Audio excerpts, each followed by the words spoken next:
नमस्कार, मैं हूं नंदिता कुडेशिया और आप देख रहे हैं डीएनपी इंडिया।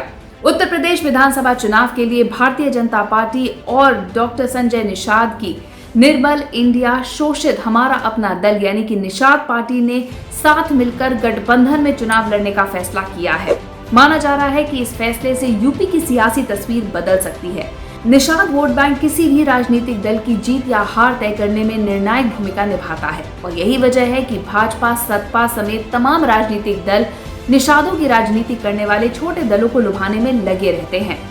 इस बीच बाजी मारते हुए भाजपा ने डॉक्टर संजय निषाद के साथ शुक्रवार को गठबंधन कर साथ चुनाव लड़ने का ऐलान कर दिया है। उत्तर प्रदेश में 5% निषाद समुदाय के लोग हैं। इन्हें अति पिछड़ी उपजातियों का माना जाता है। मध्य और पूर्वी उत्तर प्रदेश के 18 जिलों में निषाद समुदाय की अच्छी खासी तादाद है। पूर्वांचल के 16 जिलों की 100 से ज्यादा सीटों पर निषाद समुदाय काफी अहम है, लेकिन निषाद समुदाय का प्रतिनिधित्व करने वाले नेताओं का दावा है कि प्रदेश की 403 विधानसभा सीटों में से उनके समाज की 160 सीटों पर ठीक ठाक पकड़ है और इन सीटों पर उनके 60,000 से लेके 1 लाख वोटर्स निषाद समुदाय के ही हैं। गोरखपुर, देवरिया, महाराजगंज, जौनपुर, संत कबीरनगर, बलिया, भदोई और वाराणसी समेत 16 जिलों में निषाद समुदाय के वोट जीत हार में बड़ी भूमिका अदा कर सकते हैं। साल 2016 में गठित निषाद पार्टी का खासकर निषाद, केवट, मल्लाह और बिंद बिरादरियों में अच्छा खासा असर माना जाता है। निषाद समुदाय में साहनी, बिंद, कौल और तियार जैसी 12 उपजातियां शामिल हैं, जो सामूहिक रूप से गंगा, यमुना और गंडक के किनारे वाले इलाकों में खासी राजनीतिक ताकत रखती हैं। ये मुख्य तौर पर पूर्वांचल, उत्तर प्रदेश और पश्चिमी बिहार के सीमावर्ती जिलों में बसे हुए हैं। निषादों का दावा है कि वो एक नाविक राजा निषाद राज के वंशज हैं, जिन्होंने वनवास के दौरान भगवान श्री राम, सीता और लक्ष्मण को गंगा पार कराने में मदद की थी।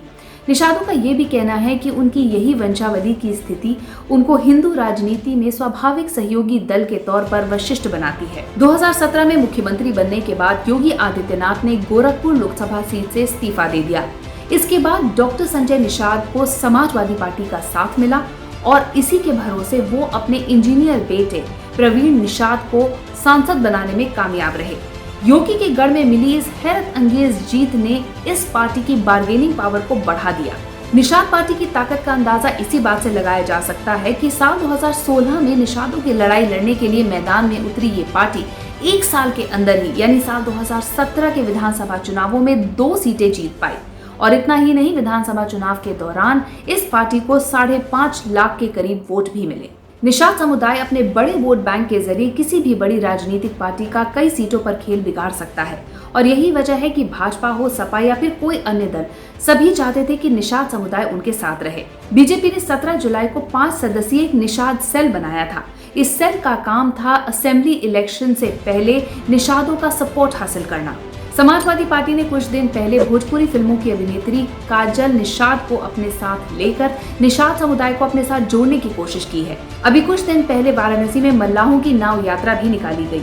इसके अलावा अखिलेश यादव ने पिछड़ा वर्ग प्रकोष्ठ की कमान भी निषाद समुदाय से आने वाले राजपाल कश्यप के हाथों में दे दी है, जो कि फूलन देवी के नाम पर पार्टी के जनाधार को बढ़ाने की कोशिश में लगे हुए हैं। साल 2016 में निषादों को आरक्षण की मांग को लेकर डॉक्टर संजय निषाद ने निर्मल इंडिया हमारा आम दल यानी कि निषाद पार्टी का गठन किया। कुछ दिनों तक ये पार्टी उत्तर प्रदेश में केवटों के लिए सर्वमान्य रही, लेकिन आज ऐसा नहीं है।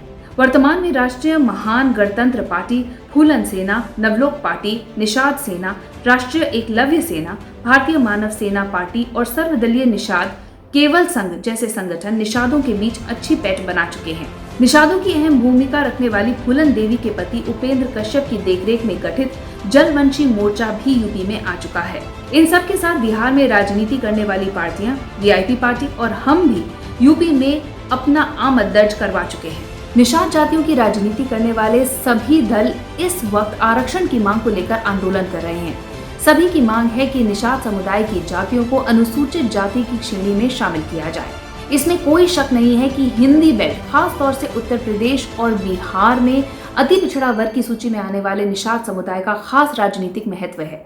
अगर ऐसा नहीं होता तो 1994 में इसी समुदाय से आने वाली बैंडेड क्वीन फूलन देवी को देश के सबसे अनुभवी नेताओं में से एक मुलायम सिंह अपनी पार्टी में शामिल करने का जोखिम कभी नहीं उठाते। उत्तर प्रदेश में अपनी सरकार बनाने के बाद 1994 में मुलायम सिंह यादव ने न सिर्फ फूलन देवी के ऊपर दर्ज 55 मुकदमों को वापस लिया, बल्कि 1996 के लोकसभा चुनाव में उन्हें मिर्जापुर से टिकट भी दिया और वो सांसद बनी।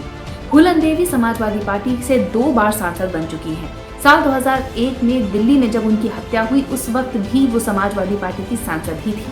माना जाता है कि 2007 में बीएसपी, 2012 में समाजवादी पार्टी और 2017 में बीजेपी की पूर्ण बहुमत की सरकार बनने के पीछे निषाद समुदाय का, खासकर पूर्वांचल का बहुत अहम योगदान रहा है। अगले 6 महीने में होने वाले विधानसभा चुनाव के लिए भी निषाद समुदाय को जुटाने के लिए सभी पार्टियों ने गतिविधियां तेज कर दी हैं। इस पार्टी का प्रतिनिधित्व कर रहे छोटे दलों ने पहले ही ऐलान कर दिया है कि राजनीतिक पतवार तो उनके हाथ में है।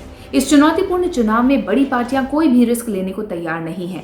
इसीलिए बीजेपी हो, चाहे समाजवादी पार्टी या फिर अन्य कोई भी दल, सभी चाहते हैं कि निषाद समुदाय उनके साथ ही जुड़े। हमारी इस रिपोर्ट के बारे में आपकी क्या राय है, कमेंट सेक्शन में जरूर लिखिएगा। साथ ही अब तक अगर आपने हमारा चैनल सब्सक्राइब नहीं किया तो जल्दी इसे सब्सक्राइब, लाइक और शेयर कीजिए। नमस्कार।